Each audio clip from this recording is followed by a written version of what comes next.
गुरु प्यारी साध संगत जी, आज हम सुनेंगे एक बहुत ही प्यारी साखी, सेवा का फल।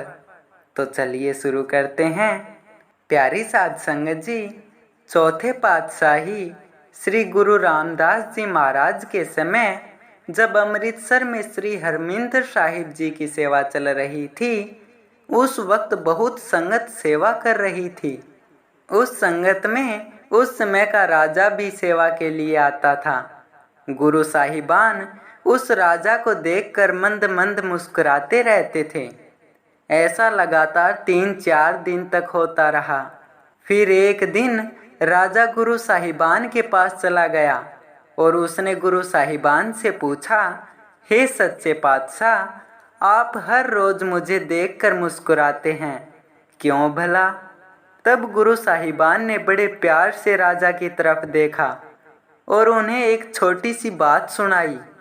हे राजन, बहुत समय पहले की बात है। एक दिन संगत इसी तरह सेवा कर रही थी, पर उस सेवा में कुछ दिहाड़ीदार मजदूर भी थे। जो संगत निष्काम भावना से सेवा करती थी, उन सारी संगत को गुरु साहिबान शाम को दर्शन देते थे। एक दिन उस दिहाड़ीदार मजदूर ने सोचा कि क्यों न मैं भी बिना दिहाड़ी के आज सेवा करूं, निष्काम सेवा करूं। उसने यह बात अपने परिवार से की।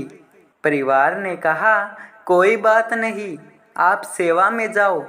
एक दिन हम दिहाड़ी नहीं लेंगे, भूखे रह लेंगे, लेकिन एक दिन हम सेवा को जरूर देंगे। उस समय मजदूर दिन में जो मजदूरी करके कमाता था, उसी से घर चलता था। यह बात सुनाकर गुरु साहिबान चुप कर गए। यह सुनकर राजा सोच में पड़ गया और हाथ जोड़कर गुरु साहिबान से प्रार्थना की, हे सच्चे पातशाह, लेकिन आप मुझे देखकर मुस्कुराते हैं, इसका क्या राज है? गुरु साहिबान ने फिर मुस्कुराते हुए उसको जवाब दिया, हे राजन, पिछले जन्म में वो मजदूर तुम थे। यह सुनकर राजा अचेत सा हो गया कि उस एक दिन की सेवा का मुझे यह फल मिला कि इस जन्म में मुझे राजा का जन्म मिला।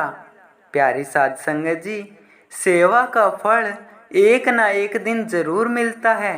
सेवा कभी व्यर्थ नहीं जाती, चाहे ज़्यादा की गई हो चाहे थोड़ी।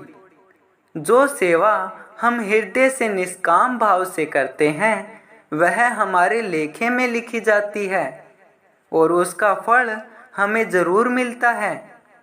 प्यारी साध संगत जी, निष्काम की गई सेवा का फल कभी व्यर्थ नहीं जाता। इसलिए हमें भी निष्काम भावना से सेवा करनी चाहिए, ताकि वह सेवा मालिक के दरबार में परवान हो सके। प्यारी साध संगत जी, आज की यह साखी आपको कैसी लगी, हमें कमेंट बॉक्स में कमेंट करके ज़रूर बताएं। और ऐसी ही प्यारी प्यारी साखियाँ हर रोज़ सुनने के लिए चैनल को सब्सक्राइब ज़रूर करें। धन्यवाद।